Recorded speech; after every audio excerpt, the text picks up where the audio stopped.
എന്തേ അസമയത്ത് പോന്ന് ഇരിക്കും? ഞാൻ വന്നത് 2 ആഴ്ച മുന്നേ എൻ്റെ അളിയൻ മരണപ്പെട്ടു. ഇത് അളിയൻ്റെ ഒരു ഫോണാണ്. അപ്പോൾ ഇതിൻ്റെ 1-2 കാര്യങ്ങൾ നിങ്ങളോടൊന്ന് പറയിച്ചിട്ട് വന്നതാണ്. ഇതിൻ്റെ പാസ്വേഡൊന്നും ഞങ്ങൾക്ക് ആർക്കും അറിയില്ല. ഗൂഗിൾ പേ ആയാലും ബാങ്കിൻ്റെ മറ്റ് ഡീറ്റെയിൽസുകളൊക്കെ ഈ ഫോണിലാണുള്ളത്. അപ്പോൾ ഇതിനെന്താ കംപ്ലൈൻറ്റ്? പാസ്വേഡ് നമുക്ക് അറിയില്ല.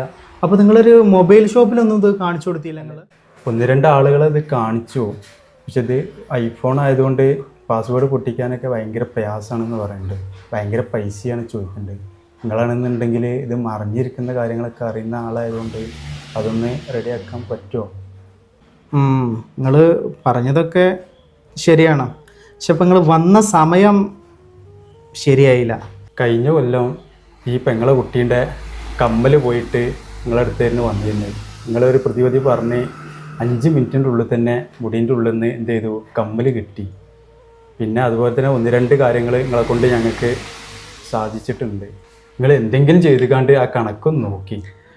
കണക്ക് നോക്കാൻ നിങ്ങൾ വന്ന സമയം സൂര്യാസ്തമയം കഴിഞ്ഞില്ലേ? ഇതൊക്കെ നോക്കുന്നതിനൊരു കാര്യങ്ങളൊക്കെ അല്ലേ? എന്നാലും നിങ്ങളൊരു കാര്യം ചെയ്യേ, ഈ ഫോണിൻ്റെ ഉടമൻ്റെ പേരെന്താണ്? കരീം എന്നാണ്.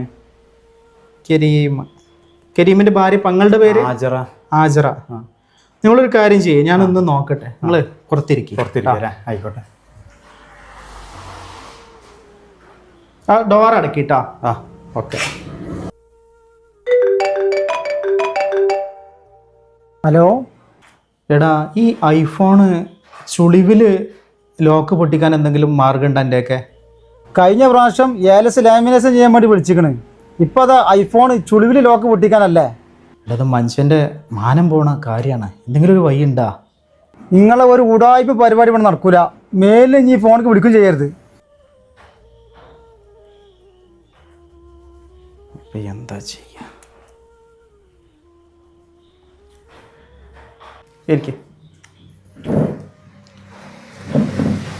പിന്നെ ഇത് കണക്ക് നോക്കുമ്പോൾ നമുക്ക് ലോക്ക് തുറക്കാനൊന്നും വലിയ പ്രയാസമുള്ള കാര്യമല്ല. പക്ഷെ ഇത് ഉപയോഗിക്കുന്നത് ഒരുപാട് അനർത്ഥങ്ങൾ വീട്ടിൽ സംഭവിക്കാൻ സാധ്യതയുണ്ട്. അപ്പം അതുകൊണ്ട് ഫോൺ ഉപയോഗിച്ചാലോ ഇത് നമ്മൾ, അതായത് ഈ പറഞ്ഞ മരണപ്പെട്ട വ്യക്തി ഇത് അത്രയും ആഗ്രഹിച്ചൊരു ഫോണാണ്. ഇത് അദ്ദേഹത്തിന് അത് ശരിക്കും വേണ്ടത്ര രീതിയിൽ അത് ഉപയോഗിക്കാൻ കഴിഞ്ഞിട്ടില്ല.